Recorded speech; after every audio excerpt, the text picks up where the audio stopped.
हाकललेली करोडपती पत्नी भाग 10। रात्रभर सायलीला झोप लागली नाही। रुद्र दुसऱ्या दिवशी देश सोडून जाणार होता। त्याच्याकडे मृणालिनीची डायरी होती आणि त्या डायरीत असलेले रहस्य अजूनही अंधारात होतं। सकाळी 6 वाजता सायली, आर्यन, विक्रम देशमुख, गोविंद जोशी आणि त्यांची कायदेशीर टीम एका गुप्त बैठकीत जमली। टेबलवर रमेशने दिलेली फाईल उघडी होती। वकील म्हणाले, या पुराव्यांवरून रुद्रविरुद्ध आर्थिक फसवणूक, अपहरण, बनावट कागदपत्र आणि कटकारस्थानाचे गुन्हे दाखल करता येतील। सायलीने विचारलं, मग अटक वॉरंट मिळू शकतं? हो, पण पण काय? रुद्रकडे अजूनही मोठे राजकीय आणि आर्थिक संबंध आहेत। तो विमानतळापर्यंत पोहोचला तर प्रकरण गुंतागुंतीचं होईल। सायलीच्या डोळ्यात निर्धार दिसत होता। मग आपण त्याला विमानतळापर्यंत पोहोचूच देणार नाही। दुसरीकडे रुद्र आपल्या बंगल्यात बसला होता। त्याच्यासमोर मृणालिनीची डायरी उघडी होती। तो शेवटचं पान पुन्हा पुन्हा वाचत होता। अचानक त्याच्या चेहऱ्यावर विचित्र हास्य उमटलं। सायली, तुला वाटतं तू जिंकत आहेस, पण हे सत्य समोर आलं तर तू स्वतःच कोसळशील। त्याने डायरी पुन्हा तिजोरीत ठेवली आणि विमानतळासाठी निघण्याची तयारी सुरू केली। दरम्यान रमेशने एक महत्वाची माहिती दिली। रुद्र सकाळी 11च्या खासगी विमानाने दुबईला जाणार आहे।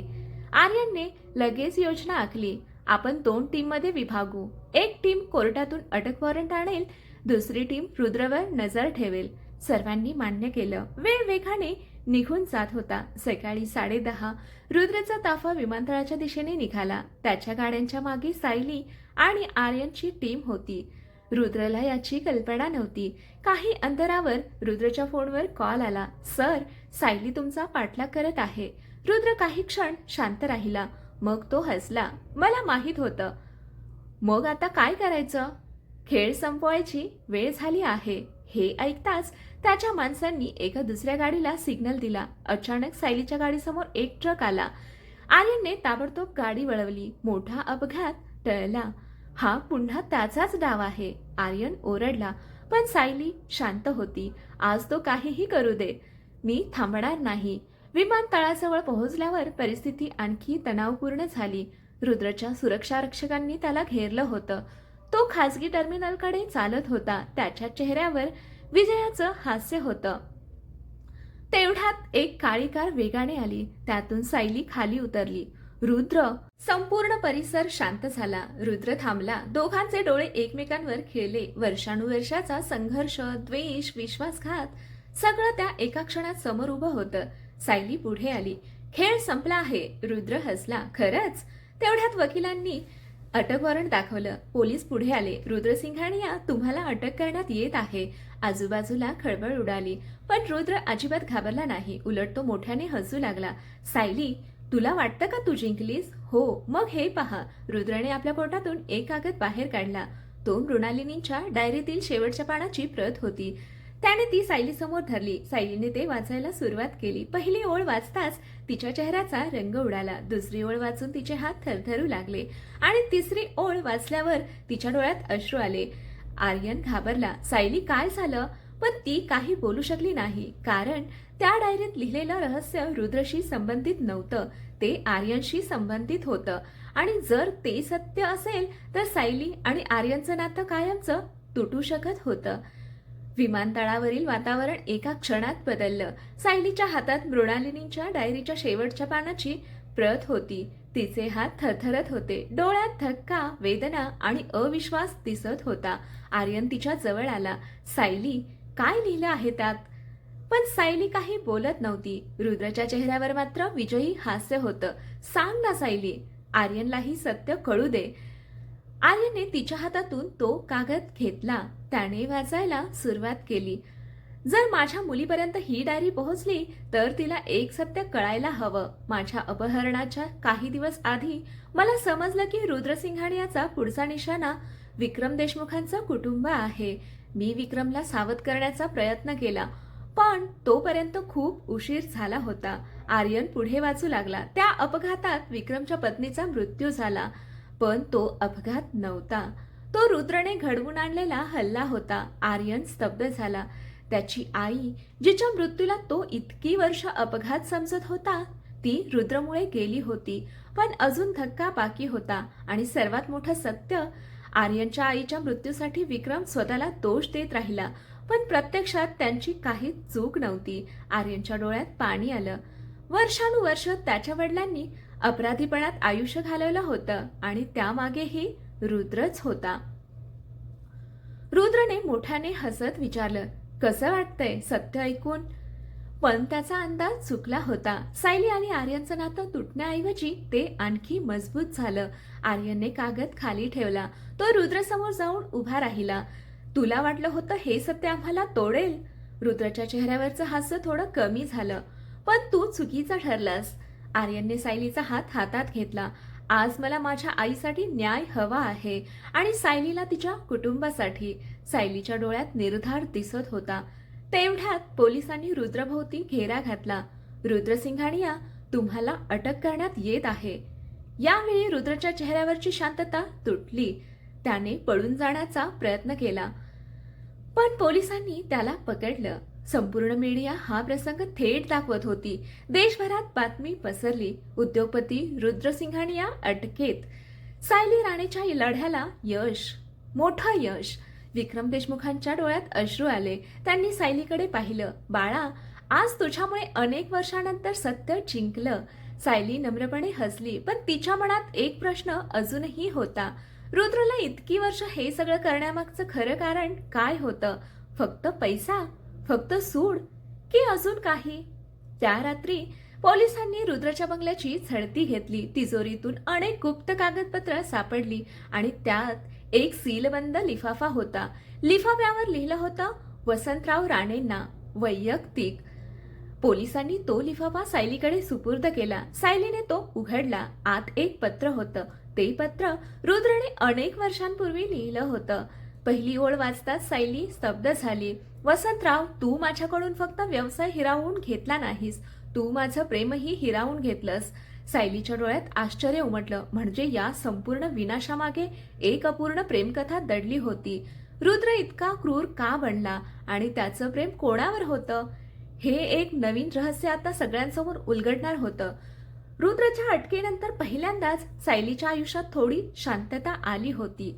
पण ती शांतता फार काळ टिकणारी नव्हती, कारण तिच्या हातात असलेलं ते पत्र, जुळं पत्र, अनेक नवीन प्रश्न निर्माण करत होतं. वसंतराव, तू माझ्याकडून फक्त व्यवसाय हिरावून घेतला नाहीस, तू माझं प्रेमही हिरावून घेतलंस. सायलीने ते वाक्य पुन्हा एकदा वाचलं.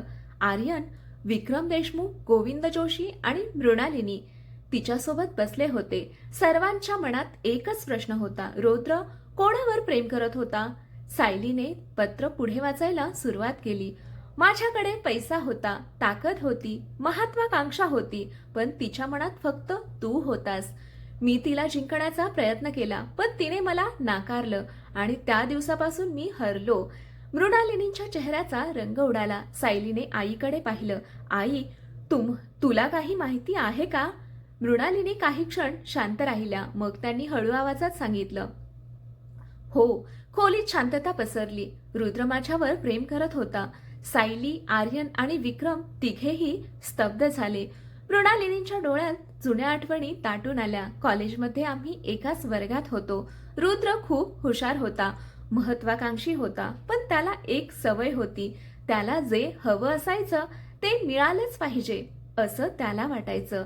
सायली शांतपणे ऐकत होती. त्याने मला अनेकदा प्रपोज केलं, पण माझं प्रेम वसंतरावांवर होतं. मी त्याला स्पष्ट नकार दिला. तेव्हापासून तो बदलायला लागला. विक्रम देशमुख गंभीर झाले. म्हणजे हा सगळा सूड होता? मृणालिनींनी मान हलवली. सुरुवात तिथून झाली. सायलीला आता अनेक गोष्टी समजू लागल्या. रुद्रने व्यवसाय का उद्ध्वस्त केला? आईचं अपहरण का केलं? कुटुंब का तोडली? कारण त्याच्या मनात वर्षानुवर्ष द्वेष साचत चालला होता. पण पत्र अजून संपलं नव्हतं. सायली पुढे वाचू लागली. मी विचार केला होता की वसंतरावला हरवलं की मला शांतता मिळेल, पण प्रत्येक विजयाने मी आणखी रिकामा होत गेलो. मी त्याचं कुटुंब उद्ध्वस्त केलं, पण स्वतःचं आयुष्यही गमावलं. हे वाचताना सगळे शांत झाले. पहिल्यांदाच रुद्रच्या मनातील पश्चाताप दिसत होता. तेवढ्यात पत्राच्या शेवटी एक ओळ दिसली. ती ओळ पाहताच मृणालिनी हादरल्या. नाही, सायली घाबरली. काय झालं आई? मृणालिनींच्या डोळ्यात भीती होती. हे शक्य नाही. काय आहे त्या ओळीत? सायलीने शेवटची ओळ मोठ्याने वाचली. जर हे पत्र कधी बाहेर आलं तर गोविंद जोशींनी माझ्या लॉकरमधील दुसरी फाईल नक्की उघडावी. सर्वांच्या नजरा गोविंद जोशींकडे वळल्या. गोविंद पूर्णपणे गोंधळले होते. मला कोणत्याही फाईलबद्दल माहिती नाही. पण अचानक त्यांना काहीतरी आठवलं. थांबा. अनेक वर्षांपूर्वी रुद्रने मला एक सीलबंद पाकिट दिलं होतं आणि सांगितलं होतं, हे फक्त माझ्या मृत्यूनंतर किंवा अटकेनंतर उघडा. खोलीत पुन्हा शांतता पसरली. सायलीचा श्वास वेगाने चालू लागला. ते पाकिट कुठे आहे? गोविंद म्हणाले, माझ्या जुन्या घरातील तिजोरीत. आर्यन लगेच उठला. आपल्याला आत्ताच ते आणायला हवं. 2 तासांनी गोविंद जोशींनी तिजोरी उघडली. आत एक सीलबंद फाईल होती. फाईलवर मोठ्या अक्षरांत लिहिलं होतं, सायली राणेंसाठी अंतिम सत्य. सायलीचे हात थरथरू लागले. इतकी वर्ष लपलेलं सत्य आता तिच्या समोर येणार होतं. तिने हळूहळू फाईल उघडली. पहिलं पान बाहेर काढलं आणि ते वाचताच तिच्या चेहऱ्याचा रंग उडाला. कारण त्या कागदावर लिहिलं होतं, सायलीच्या नावावर असलेली संपत्ती ही खरी संपत्ती नाही. वसंतराव राणेंनी तिच्यासाठी यापेक्षा 10 पट मोठं साम्राज्य लपवून ठेवलं आहे. सायली, आर्यन आणि सर्वजण अवाक झाले. म्हणजे अजून एक गुप्त संपत्ती होती. ती कुठे होती आणि वसंतरावांनी ती जगापासून का लपवली होती? गोविंद जोशींच्या जुन्या तिजोरीतून मिळालेली फाईल पाहून सर्वजण स्तब्ध झाले होते. सायलीच्या नावावर असलेली संपत्ती ही खरी संपत्ती नाही. वसंतराव राणेंनी तिच्यासाठी यापेक्षा 10 पट मोठं साम्राज्य लपवून ठेवलं आहे. सायलीच्या हातातून फाईल जवळजवळ निसटली. हे कसं शक्य आहे? आर्यनही आश्चर्यचकित झाला होता. वसंतराव काकांचा व्यवसाय तर रुद्रने संपवला होता ना? गोविंद जोशी शांतपणे म्हणाले. हो, पण आता वाटतंय की वसंतरावांनी रुद्रचा अंदाज आधीच घेतला होता. सर्वजण पुढचं पान वाचू लागले. त्या फाईलमध्ये वसंतरावांनी स्वतः लिहिलेलं एक पत्र होतं. प्रिय सायली, जर तू हे पत्र वाचत असशील तर याचा अर्थ मी तुझ्यासोबत नाही. सायलीच्या डोळ्यात पाणी आलं. तिला तिच्या वडिलांचा आवाज कानात ऐकू येत असल्यासारखं वाटलं. मला माहीत होतं की रुद्र एक दिवस माझ्या व्यवसायावर हल्ला करेल, म्हणून मी माझ्या संपत्तीचा एक भाग गुप्तपणे दुसरीकडे सुरक्षित ठेवला. ती संपत्ती कोणालाही माहिती नाही, अगदी मृणालिनीला सुद्धा नाही. मृणालिनींच्या चेहऱ्यावर आश्चर्य उमटलं. मलाही नाही? गोविंद जोशी म्हणाले. वसंतराव खूप दूरचा विचार करत होते. पत्र पुढे सुरू होतं. सायली, ही संपत्ती फक्त पैशांची नाही. यामध्ये जमीन, कंपन्या, संशोधन प्रकल्प आणि काही मौल्यवान कागदपत्र आहेत. या संपत्तीची किंमत आज हजारो कोटींमध्ये असेल. खोलीत पुन्हा शांतता पसरली. सायलीला विश्वासच बसत नव्हता. ती ज्या संपत्तीची मालकीण होती त्यापेक्षा 10 पट मोठं साम्राज्य तिची वाट पाहत होतं. पण सर्वात मोठा धक्का अजून बाकी होता. पत्राच्या शेवटी एक कोड लिहिलेला होता. साम्राज्याचा पहिला दरवाजा ज्या ठिकाणी आहे, जिथे तुझ्या आयुष्याची पहिली आठवण निर्माण झाली. आर्यन विचारात पडला. याचा अर्थ काय? सायली ही गोंधळली. माझ्या आयुष्याची पहिली आठवण? गोविंद जोशी अचानक म्हणाले. जुनं राणेवाडा. मृणालिनींच्या डोळ्यात चमक आली. हो, सायलीचं बालपण तिथेच गेलं. सर्वांनी एकमेकांकडे पाहिलं. त्यांना पुढचा धागा मिळाला होता. त्याच संध्याकाळी सायली, आर्यन, मृणालिनी आणि गोविंद जोशी जुन्या राणेवाड्याकडे निघाले. वाडा अनेक वर्षांपासून बंद होता. भिंतींवर वेलींनी कब्जा केला होता. दरवाजे गंजले होते, पण सायलीसाठी ते ठिकाण खास होतं. कारण तिच्या बालपणाच्या असंख्य आठवणी तिथे होत्या. ती आत गेली. धुळीने भरलेले हॉल, जुन्या वस्तू आणि भिंतीवरचे फोटो पाहून तिचे डोळे पाणावले. अचानक तिची नजर एका जुन्या पियानोवर पडली. ती हसली. मी लहानपणी इथे बसून गाणी म्हणायचे. तेवढ्यात तिला काहीतरी आठवलं. पियानोच्या खाली एक छोटासा गुप्त कप्पा होता. सायली धावत तिथे गेली. तिने कप्पा उघडला.